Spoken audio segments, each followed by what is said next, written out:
దేవుని పరిశుద్ధ నామమునకు స్తోత్రములు. మీ అందరికీ క్రీస్తు పేరిట వందనములు. గడచిన 7 నెలలంతా దేవుడు మనల్ని ఎంతగానో కాచి కాపాడారు. మరి యొక్క నూతనమైన ఆగస్టు నెలలోనికి దేవుడు మనల్ని పంపించినందుకు ఆయనకి ఒకసారి చేతులెత్తి హల్లెలూయా చెప్పుకుందాం. హల్లెలూయా. ప్రియమైన దేవుని బిడ్డలారా, ఈ యొక్క మధ్యాహ్న కాల సమయంలో ఎవరైతే నా యందు నిలిచి ఉండి భయముతో భక్తితో ఎవరైతే వణికి ఉంటారో వారికి నేను సమీపముగా ఉంటానన్నాడు. ఈ మధ్యాహ్న కాల సమయంలో మనం కీర్తనల గ్రంథము నుంచి ఒక మాట చదువుకుందాం. చదవబడిన వాక్య భాగంలోనే మొదటి వచ్చిన మనం చూసుకుందాం. సర్వజనులారా చప్పట్లు కొట్టుడి, జయధ్వనులతో దేవుని గూర్చి ఆర్భాటము చేయుడి. యెహోవా మహోన్నతుడు, భయంకరుడు, ఆయన సర్వభూమికి మహారాజై ఉన్నాడు కదా. ఏ భూమి కంట?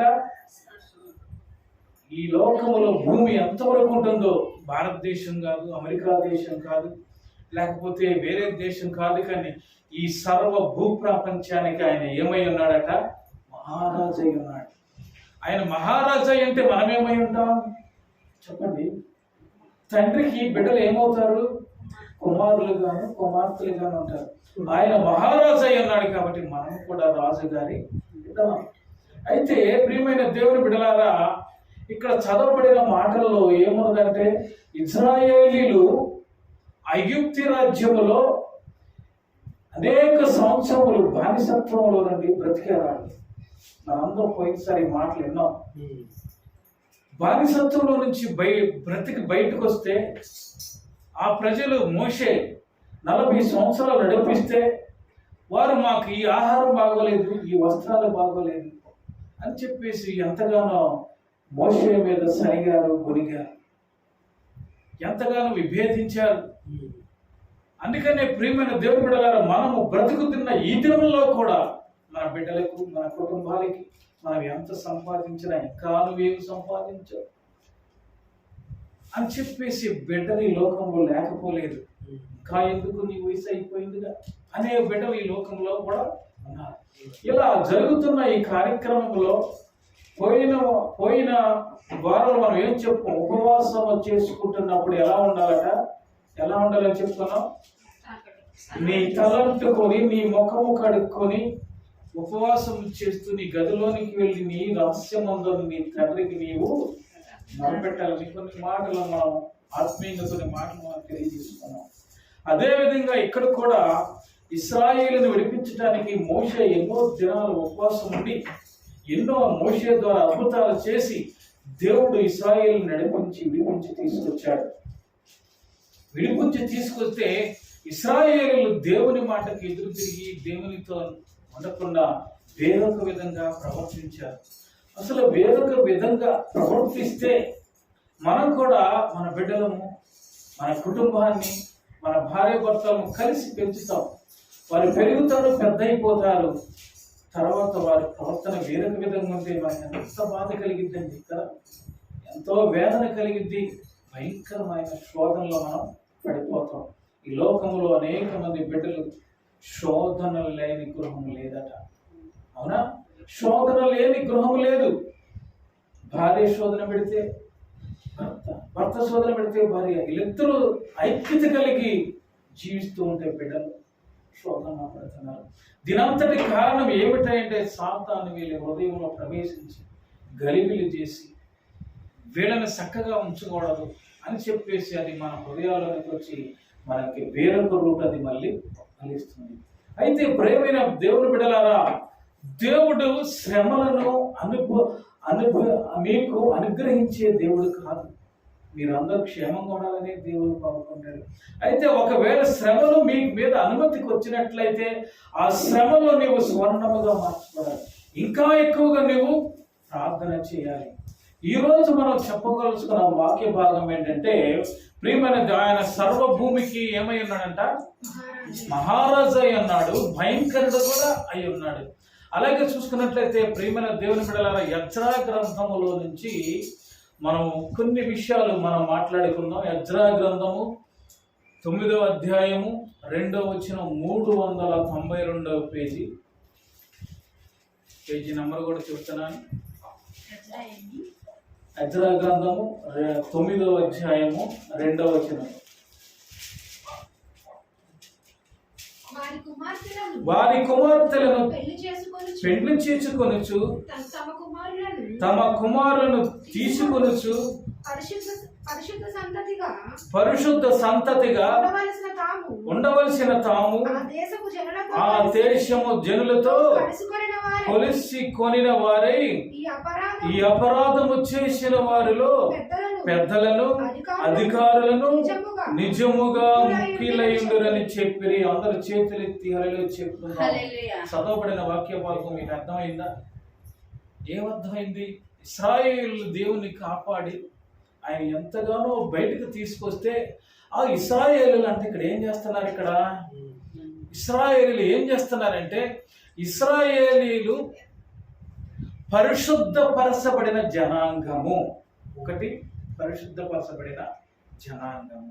ఈ పరిశుద్ధపరచబడిన జనాంగమును పరిశుద్ధులతోనే వివాహానికి సిద్ధపడాలి. చాలా మంది ఈ లోకానుసారంగా చూసుకుంటే ఎవరి గోత్రికులను వాళ్ళే వివాహం చేసుకోవాలి. ఇప్పుడు చూసుకున్నట్లయితే చాలా జరగట్లా. ఈ లోకంలో జరుగుతున్న సంఘటనలు మీకు చెప్తున్న ప్రియమైన ఈ విషయము ఆనాడే బైబిల్ గ్రంథంలో రాసి ఉంది. దేవుడు ఏర్పాటు చేశాడు, ఇశ్రాయేలుని కాపాడాడు, రక్షించుకున్నాడు, ఆహారాన్ని పంపించాడు, వస్త్రములు పంపించాడు. 40 సంవత్సరాలు ఆ యొక్క అడవిలో ప్రయాణం చేస్తుంటేనట వాళ్ళ చెప్పులు తెగిపోలేదట, వాళ్ళ చెప్పులు కురచ కాలేదట, వాళ్ళ బట్టలు నలిగిపోలేదట, వాళ్ళ బట్టలు చిరిగిపోలేదట. అంటే ఇది వేరొక సబ్జెక్ట్. కానీ దీని అర్థం ఏంటంటే వారు పెరుగుతూ ఉంటే వాళ్ళ చెప్పులు కూడా పెరిగిపోతున్నాయి. మరి చిన్న పాప ఉంది, ఆ పాప ఇప్పుడు చిన్న చెప్పులు కావాలి, పెద్ద అవుతూ ఉంటే 40 సంవత్సరాలు వృద్ధాప్యం అవుతుంది కదా, చెప్పులతో ఆమె పెరుగుతుంటే ఆమె చెప్పులు కూడా పెరుగుతుంది, ఆమె బట్టలు కూడా ఒక ఉన్నతమైనగా ఉంటున్నాయి. అలాగా దేవుడు పెంచితే వీళ్ళు ఏం చేస్తున్నారంటే ఒక అన్యులని జోలికి వెళ్ళి, ఒక అన్యుల కుటుంబాల్లోకి వెళ్ళి అన్య స్త్రీలతో వివాహానికి సిద్ధపడ్డారట. హల్లెలూయా. ఎవరితో సిద్ధపడ్డారు? అన్య స్త్రీలతో సిద్ధపడ్డారు. స్త్రీలేమో పురుషులతో సిద్ధపడి వివాహం చేసుకుంటున్నారట. అది తప్పు కదా. అదే కాకుండా తల్లిదండ్రులు చేయవలసిన ఈ వివాహాలు బిడ్డలు వారి చేతుల్లోకి తీసుకుని వాళ్ళే తీసుకుంటున్నారు. మరి ఎలాగ ఇది మంచిదా? చెప్పండి, మంచిది కాదు కదా. అది చట్టానికి కూడా విరుద్ధము కదా. మరి ఈ మధ్యాహ్న కాల సమయంలో నేను చెప్పేది ఏంటంటే ఈ విషయము ఎవరి దగ్గరకు వచ్చింది? ఈ భయంకర విషయము ఎవరి దగ్గర వచ్చిందంటే ఎజ్రా అనే చిన్న ప్రవక్త అండి. ఆయన చాలా ప్రార్థనా పరుడు. అతను మోకాళ్ళు వంచితే తెల్లవారులు మోకాళ్ళ వంచి ప్రార్థన చేసేవాడట. మనం మొన్న కూడా చెప్పుకున్నాం, మోకాళ్ళ వంచి ప్రార్థన చేయండి. మోకాళ్ళ వంచి ప్రార్థన చేస్తే నీకోసం దేవుడు సింహాసనాన్ని వదిలిపెట్టి నీ గృహంలోనికి వస్తాడు. ఇక్కడ ఎజ్రా అనే ప్రవక్త ఈ విషయాలన్నీ ఆ దేశంలో ఉన్న ఎజ్రా ప్రవక్తకి తెలిసింది. తెలిసిపోయి ఆయన ఏం చేశాడంటే అదే 5వ వచనంలో సాయంత్రపు అర్పణ వేళను శ్రమ తీరగా వారి నేను లేచి నా వస్త్రమును పై దుప్పటిని చింపుకొని మోకాళ్ళ మీద పడి నా దేవుడైన యెహోవా తట్టు చేతులెత్తి నా దేవా నా దేవా నీ ముఖము నా ముఖము నీ వైపు ఎత్తుకొనుటకు సిగ్గుపడి కిన్నుడునై ఉన్నాడు. ఏమైపోయాడంట ఆయన? మనం ఒక్కసారి ఏదైనా అనుకోకుండా చూసామనుకో, అనుకోని సంఘటన జరిగింది, ఇది కిన్నుడైపోయాడు. ఇక్కడ ఎజ్రా కూడా ఏంటి ఎంత క్షేమంగా కాపాడితే, కష్టపడకుండా వాళ్ళని రక్షిస్తే వాళ్ళు ఏమైపోయారంట? వివాహ విషయంలో దేవుడు బైబిల్ గ్రంథంలో వివాహానికి ఇచ్చిన ఘనత దేనికి ఇవ్వలేదండి. మీరు గుర్తుంచుకోండి, వివాహము అన్ని విషయంలో ఘనమైనది కదా. వివాహము అన్ని విషయంలో ఘనమైనది, పానుపు నిష్కలంకమైనది. ఈ వాక్యం వచ్చాము. వివాహం అన్ని విషయంలో ఘనమైనదని చెప్తారు, కానీ పానుపు నిష్కలంకమైనదని ఏ దైవజనుడు కూడా చెప్పారు. చెబితే ఏమో తిరుగుబాటు చేస్తారేమో కానీ కదా.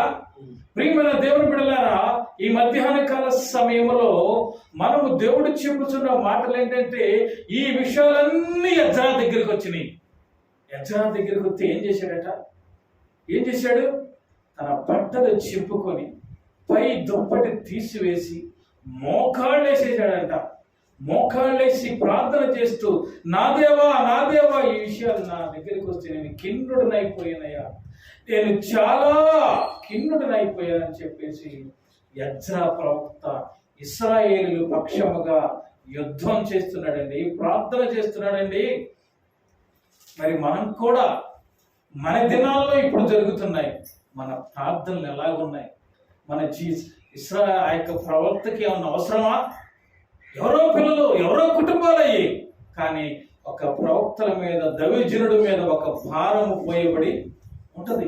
ఆ భారాన్ని బట్టి ఆయన మోకాళ్ళ నుంచి ప్రార్థన చేస్తున్నాడు. అయ్యా, వీళ్ళు అన్నిలతో వివాహం చేస్తున్నారయ్యా, చేయరాని పనులు చేస్తున్నారయ్యా, విస్తారమైన పాపములో పడిపోతున్నారయ్యా, మరి వీళ్ళని ఎలా కాపాడయ్యా కాపాడయ్యా అని చెప్పేసి ఆయన మోకాళ్ళ నుంచి కన్నీటితో ప్రార్థన చేస్తున్నాడండి. మనం కూడా మన జీవితంలో కూడా మన కుటుంబాన్ని కట్టుకోవడానికి స్త్రీ ఏం చేయాలట? నడుము కట్టుకోవాలి, ప్రార్థన చేయాలి. నా బిడ్డల జీవితం ఏమైపోతుందా? చెప్పిన మాట వెంటనే ఇప్పుడు ఎవరు కూడా అదే పరిస్థితి. నా ఇష్టం నా ఇష్టం, నీ ఇష్టం నా ఇష్టం అంటే నీ జీవితం అంధకారం అయిపోతుంది కదా. వెనక్కి తిరిగి చూసుకుంటానికి ఏమైనా ఉంటుందా? ఏమి ఉండవు. అదే మన జీవితంలో జరుగుతుంది. నా జీవితంలో జరిగిన సంఘటన మన జీవితంలో వెనక తిరిగి చూసుకుంటే ఏమైనా ఉండాలి కదా. ఉండాలంటే నీవు దేవుని వాక్యానికి విధేయత కలిగి ఉండాలి. నీవు దేవుని ఎడల భయభక్తులు కలిగి ఉండాలి. నీ చిన్ననాటి నుంచి పెద్ద చేసి తల్లిదండ్రులు చదివించి దేవుడి సహాయముగా నీవు ఈ స్థాయికి వచ్చేవారంటే నీకు పెళ్లి చేయలేడా దేవుడు? చేస్తాడా లేదా? నీ తల్లిదండ్రులు అట్టి కార్యం చేయలేరా? మరెందుకు ఈ వార్త వింటున్న అనేక మంది బిడ్డలారా, ఈ యంత్ర శబ్దము ద్వారా వింటున్న అనేక మంది బిడ్డలారా, మీ గృహాలు కూడా ఒకవేళ ఇలాంటి పరిస్థితుల్లో ఉంటున్నాయేమో, చేయరాని పనులు చేస్తున్నారేమో, చేయవలసిన పనులు చేయకుండా ఆగిపోతున్నారనో మీరు శాపాన్ని మూటగట్టుకుంటారు, మీరు పాపాన్ని మూటగట్టుకుంటారు. అలాగే చూసుకున్నట్లయితే బైబిల్ గ్రంథములు ఇంకా మరి ప్రవక్త, వృద్ధుడైన ప్రవక్త ఏలీ ప్రవక్త అన్నాడు కదా, గొప్ప ప్రవక్త. తన బిడ్డలు ఏమైపోయారండి? తనకిద్దరు హూప్ని పీనెహాస్ అనే బిడ్డలు దేవాలయంలోకి వచ్చిన బిడ్డలను పాడు చేసుకుని ఉంటే వాళ్ళు ఏమైపోయారంట? భయంకరమైన చావుకి లోనైపోయారు. అందుకనే చదవబడిన వాక్య భాగము 47 కీర్తనలు ఏముంది? ఆయన ఏమైనాడు? మహారాజు అయినాడు, మహాభయంకరుడు కూడా రాసున్నాడు కదా. మహాభయంకరుడు, మహారాజు అయినాడు, భయంకరుడు. ఆయన మహోన్నతుడు. ఎప్పుడు మహోన్నతుడు? నీవు ఆయన మాట విన్నప్పుడు. ఎప్పుడు మహాభయంకరుడు అయినా పోతాడు? నీవు చెప్పిన మాట వినకుండా ఇష్టానుసారంగా జీవించావనుకో ఆయన ఉగ్ర రూపానికి నీవు తట్టుకోలేవంటే. అందుకని దేవుని యందు భయభక్తులు కలిగి ఉన్నాం. ఇక్కడ దైవజనుడు తన బట్టలు చెప్పుకొని, గుడ్డలు చెప్పుకొని మోకాళ్ళ నుంచి నా దేవా నా దేవా నా దేవా అని చెప్పేసి ఇశ్రాయేలు పక్షముగా విజ్ఞాపన చేస్తున్నాడండి. అలాగే 10వ అధ్యాయంలోకి వచ్చి చూసుకున్నట్లయితే ఎజ్రా 10వ అధ్యాయం 1వ వచనంలో ఎజ్రా ఏడ్చుచు దేవుని మందిరం మీద సాష్టాంగపడచ్చు పాపమును ఒప్పుకొని ప్రార్థన చేశాను. ఇశ్రాయేలులో పురుషులు, స్త్రీలు, చిన్నవారు, మిక్కిలి గొప్ప సమూహముగా అతని యొద్దకు కూడి వచ్చి బహుగా ఏడవగా. ఇక్కడ చాలా చదవండి, 2వ అధ్యాయంలో మీకు చాలా బోధపడతాయి. అప్పుడు ఇక్కడ ఎజ్రా ప్రవక్త ఏం చేశాడమ్మా? ఏం చేశాడు? దేవాలయంలోనికి వెళ్ళి ఏడ్చుచు. ఎలా ఏడుతున్నాడు ఆయన? సాష్టాంగపడే ప్రార్థనలు. అనేకమైన ప్రార్థన అంటే మోకాళ్ళ ప్రార్థన ఉంటుంది, సాష్టాంగపడే ప్రార్థన ఉంటుంది. ఇంకా బిడ్డలు కూర్చోలేని వాళ్ళు ఉన్నారు, మోకాళ్ళే లేని బిడ్డలందు వాళ్ళు కూర్చొని ప్రార్థన చేసేవాళ్ళు. ఎక్కడైతే యజ్రా ప్రాప్త ఏం చేస్తాడంటే అతను దేవాలయంలోకి వెళ్ళి సాష్టాంగపడి ఏం చేస్తాడు? అక్కడ మందిరము ఎదుట ఏం ఒప్పుకుంటున్నాడు? ఆయన జనుల పాపములు ఒప్పుకుంటున్నాడు, తన పాపములు ఒప్పుకుంటున్నాడు, తన జీవితాన్ని దేవుని యొక్క పాదముల వైపు పెట్టి అయ్యా ప్రార్థన చేస్తున్నాడంట. ఆ విస్తారమైన ప్రార్థన చేస్తూ ఉంటే ఆ గ్రామములో, ఆ రాజ్యములో ఉన్న ప్రజలందరూ, అక్కడ ఏమని రాయబడింది? చిన్నలు పెద్దలు, పురుషులు, స్త్రీలు, అనేక మంది ఎవరితో ఏకీభవించారు? అక్కడ ఎవరితో ఏకీభవించాడు? ప్రవక్త అయిన యజ్రా శాస్త్రి అంటారు. ఆయన యజ్రా శాస్త్రి గారితో ఏకీభవించి కన్నీరు కార్చి ఏడవగా, ఎలా ఏడుస్తున్నారంట? బహుగా ప్రార్థన చేయడం వేరు, బహుగా ప్రార్థన చేయడం వేరు. ప్రార్థన చేయడం వేరు, ప్రయాసపడి ప్రార్థన చేయడం వేరు కదా. ఈ యొక్క మధ్యాహ్న కాల సమయంలో ఆ తర్వాత వాక్యంలో ఉంటుంది కదా, ఏలాము కుమారులలో నొకడును యెహీయేలు కుమారుడైన షెకెన్య యజ్రా చెట్లు, మేము దేశమందు అన్ని జనుల స్త్రీలను పెండ్లు చేసుకుని మా దేవుని దృష్టికి పాపం చేశాం. ఏమంటున్నారు? ఈయన యజ్రా శాస్త్రి గారితో మాట్లాడుతున్నారయ్యా, నువ్వు చెప్పిన మాట ఏం లేదయ్యా, మోషే చెప్పిన మాట ఏం లేదయ్యా, తండ్రి చెప్పిన మాట ఏం లేదయ్యా, నా బంధుమిత్రులు స్నేహితులు ఎవరు చెప్పినా మేము వినకుండా అన్ని జనులను మేము పెండ్లి చేసుకున్నామయ్యా. పెండ్లి చేసుకుని నీ దృష్టికి మేము ఏం చేసాం? చూసావా? పెండ్లి అంటే మనం అనుకుంటాం 1 లక్ష ఖర్చు పెట్టేదో, 10 లక్షలు ఖర్చు పెట్టేదో, 1 కోటి రూపాయలు ఖర్చు పెట్టేదో అనుకుంటున్నాం. దేవుని యొక్క పరిశుద్ధ వివాహం వేరు, మనము చేసే వివాహాలు వేరు. దేవుని యొక్క పరిశుద్ధతలో వివాహం చేసుకుంటే నీ భర్త, నీ ప్రేమ కట్టుబడి ఉంటారు, నీ కుటుంబం కట్టుబడి ఉంటుంది దేవునిలో. అసలు ఇంకా ఏమని రాయబడి ఉందంటే, అయితే ఈ విషయంలో ఇశ్రాయేలు తమ నడవడి దిద్దుకుందురని నిరీక్షణ కద్దు, కాబట్టి ఈ పని ధర్మశాస్త్రానుసారంగా జరిగినట్లు ఏను వాడవైన నీ యోచనను బట్టి ఈ భార్యలను వారికి పుట్టిన వారిని వెలివేయుదము. మనల్ని దేవునితో నిబంధన చేసుకుంటాం. ఇక్కడ అద్భుతమైన మాట ఉందండి. అయ్యా, నువ్వు చెప్పిన మాట నేను వినలా, నా తల్లిదండ్రులు కూడా చెప్పారయ్యా అలా చెయ్యొద్దని. ఇప్పుడు కూడా మన బిడ్డలకు ఎన్నోసార్లు చెబుతున్నాం, మా అత్త కాదురా తల్లి, ఇట్టు కాదమ్మా అని చెప్పేసి ఎన్నోసార్లు చెప్పాను. వారి ఆ యొక్క బురద గుంటలో పడి వారి జీవితాలను ఏం చేసుకుంటున్నారు? వాడు తీసుకుంటున్నారు. అయితే ఇక్కడ ఒక భయంకరమైన మాట ఏంటంటే, అయ్యా మీరు చెప్పిన మాట వినలేదు కాబట్టి ఆ స్త్రీలను మేము ఏం చేస్తామంటున్నారు? వెలివేస్తాం. ఆ భర్తలను మేము వదిలేస్తాం, పుట్టిన బిడ్డలకు కూడా అలాగని మీరు చేయబడతాను. ప్రియమైన దేవుని బిడ్డల, అంటే దేవుని యొక్క వాక్యం ఎంత గొప్పదంటే, ఈ మధ్యాహ్నకాల సమయంలో ప్రియమైన దేవుని బిడ్డలారా, మన పరిస్థితులు ఎలాగ ఉన్నాయి, మన జీవితాలు ఎలాగ ఉన్నాయి, మనం ఎవరితో నడుస్తున్నాం, మన వివాహ బంధము దేవుని దృష్టికి అనుకూలముగా ఉన్నదా, లేకపోతే మనకి అనుకూలంగా ఉన్నదా? మనకు అనుకూలంగా ఉండకూడదు, దేవుని దృష్టికి మాత్రమే అనుకూలంగా ఉండాలి. మనకు అనుకూలంగా ఉండదు, కానీ దేవుని దృష్టికి అనుకూలంగా ఉండాలి. మధ్యాహ్న కాల సమయంలో యజ్రా ప్రవక్త కన్నీరు కార్చాడు, బట్టలు చింపుకున్నాడు, దేవుని సన్నిధిలో మొరపెట్టుకున్నారు. ముఖ్యంగా యవనస్తులకు నాకు హెచ్చరిక, తల్లిదండ్రులు మిమ్మల్ని పెంచారు, పోషించారు, యుక్త వయసు వచ్చే వరకు పెంచారు, చదివించారు. వారు ఆహారము తినకుండా ఎన్నో రోజులు మీ ఆహారం పెట్టారు. ఇన్ని చేసిన మీ తల్లిదండ్రులు నీకు వివాహం చేయలేరా? మీ హృదయంలో ఒక ప్రశ్న వేసుకోండి. ఆ ప్రశ్న వేసుకుంటే మీ హృదయాలు కట్టబడతాయి, నీవు దేవుని చేత కట్టబడతావు. అందుకని వివాహము అన్ని విషయాలలో ఘనమైనది. ఇది నా సొంత మాటలు కాదు, బైబిల్ గ్రంథంలో రాయబడి ఉంది. అలాగా ప్రియమైన బిడ్డలారా, యజ్రా ప్రవక్త ప్రార్థన చేశాడు. వారి పక్షముగా ఆ దేశంలో ఉన్న ప్రజలందరూ ప్రార్థన చేశారు. తర్వాత వారి బిడ్డలు రక్షింపబడ్డారు. మనం కూడా మన బిడ్డలకు కూడా రక్షింపబడాలంటే మనందరం ఏం చేయాలట? ఏం చేయాలి? శ్రమ రాగానే మనం ఏం చేయాలట? దేవునికి ప్రార్థన చేయాలి, చేతులెత్తి ప్రార్థన చేయాలి, కన్నీరు ప్రార్థన చేయాలి, మోకాళ్ళ ఉంచి ప్రార్థన చేయాలి. అట్టి ప్రార్థన చేస్తే ఆయనే మనలను ఆయనే రక్షిస్తాడు. అమ్మా, తొందరపడకండి, తొందరపడి బురదగుంటలో దింపండి, నీ అడుగులు జారిపోతాయేమో కదా. బైబిల్ గ్రంథం, కీర్తన గ్రంథంలో రాయబడి ఉంది, అయ్యా నా అడుగులు జారిపోతున్నాయ్యా. జారిపోకుండా ఏం చేయాలి మనం? ప్రభువుని పట్టుకోమని ప్రార్థన చేసినట్లయితే ఆ ప్రార్థన దేవుడు ఆలకిస్తాడు. మనకి, మన బిడ్డల్ని, మన కుటుంబాన్ని కాసి కాపాడి రక్షించుకుందాం. ఇటు వాక్యం దేవుడు దీవించుదాం. దేవుడు దీవిస్తాడు, ఆశీర్వదిస్తాడు. మనలను, మన బిడ్డలను ఆయనే దీవించి ఆశీర్వదించని గాక. ప్రియమైన దేవుని బిడ్డలారా, మీ అందరికీ క్రీస్తు పేరిట వందనములు, క్రీస్తు పేరిట శుభములు. ఈ రోజు 4వ తారీఖు ఈ వర్తమానం మీ కొరకే. యవనస్తులు ఈ మాట విని అంగీకరించి దేవుని సన్నిధి తప్పు తిరిగి వివాహం అన్ని విషయంలో ఘనమైనది కాబట్టి ఆ ఘనమైన ప్రార్థన మీరు చేయండి, మీరు కాపాడబడతారు. ఇటు వాక్యాన్ని విని వాక్యానుసారంగా నడవండి. ఇటు వాక్యమున ప్రభు మీరు అంగీకరించినట్లయితే మీరు సబ్స్క్రైబ్ చేసుకోండి, మీరు చూడండి, దేవుని యొక్క దీవెనలో పొందుకోండి, మీరు లైక్ ఇవ్వండి. దేవుడి పరిశుద్ధ వాక్యం దీవించును గాక.